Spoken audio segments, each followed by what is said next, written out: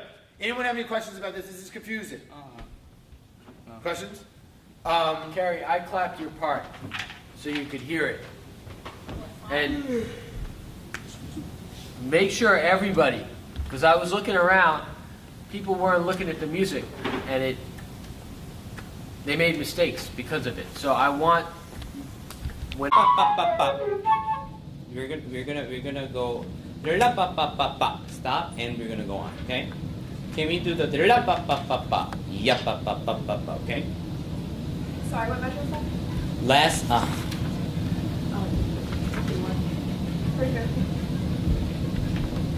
7, 8, 9, 10, 11, 12, 52. Pick up the 352. And jump right into 363. Okay?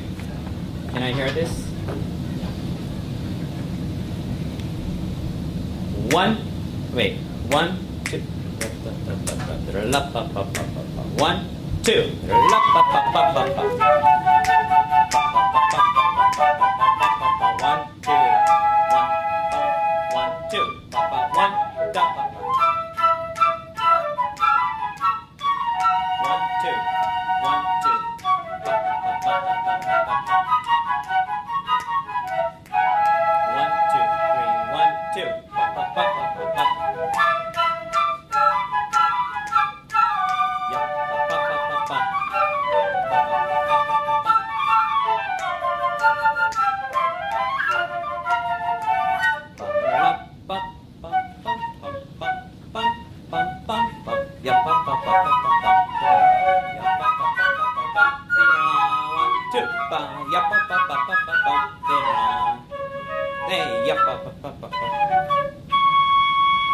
What happened here? Yeah, I'm sorry. What? I have to cross it out more. This section is really difficult. It's really difficult. Let's go on to 450, please. We'll come back to this part. This is really difficult. 450. To the end, okay? 1, 2, 3, 4, 5, 6.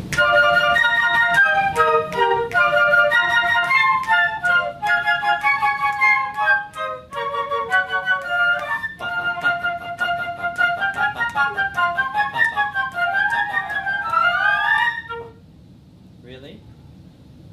Can I hear 3 bars before the end, please? Almost there. 3 bars before. 1, 2, 3, 4, 5, 6.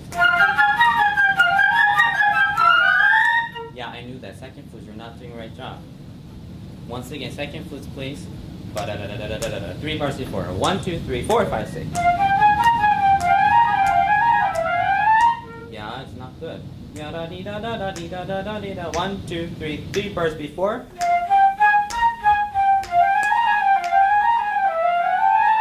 Not good. Try again. 1, 2, 3, 4, 5, 6.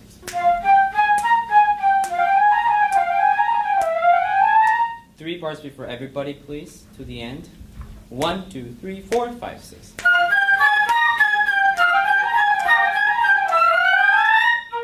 very nice. What did I say about what? Are we not playing the last note? You're right. We're My going- God, I didn't know about this. Yes.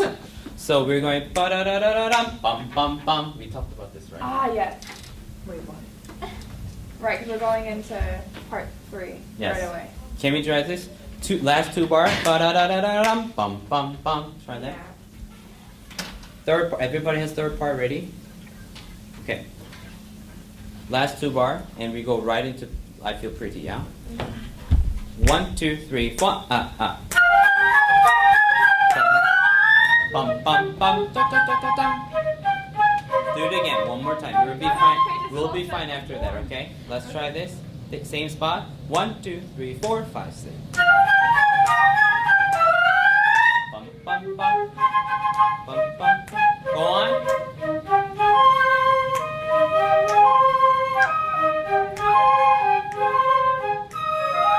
She's feeling pretty, not ugly.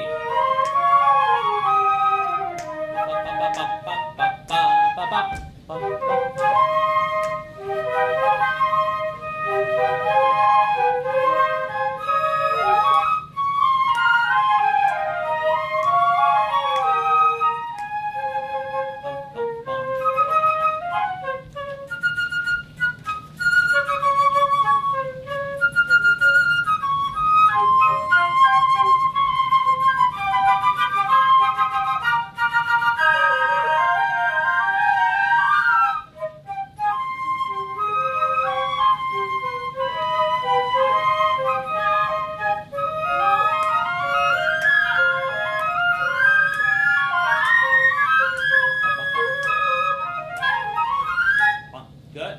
Fine. Work on the next part that we go on. Tune 269, please. Can we do the last part of where are we? 119 going into 269. Pick up to 119. Bum bum bum bum bum bum. Do you know where we are right now?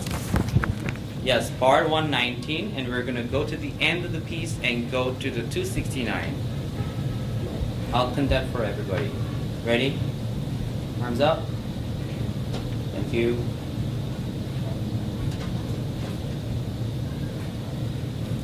You'll survive somehow. Okay.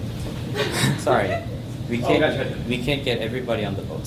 1, 2, 3, 1. Bump.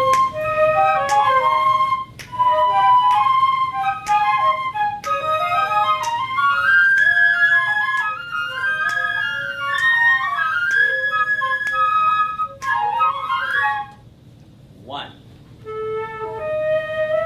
1, 2, 3, 4. 1. 1, 2, 3, 4.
the bass, flute. Please play octave actually low on all of this.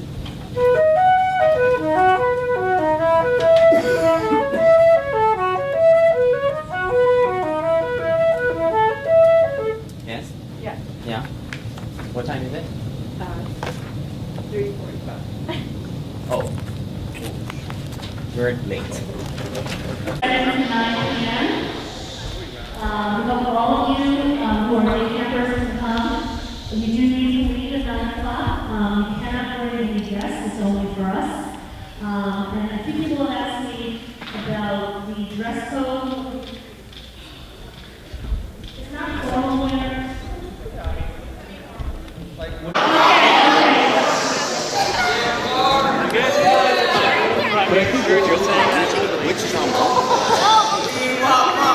Okay, one vote. Vote for one round.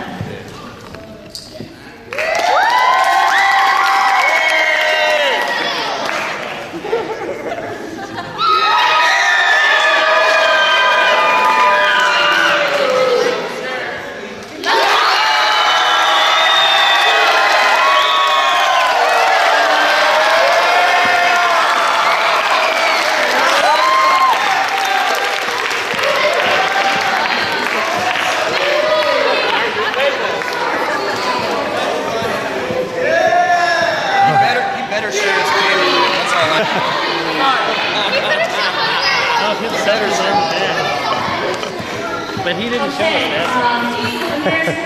All right.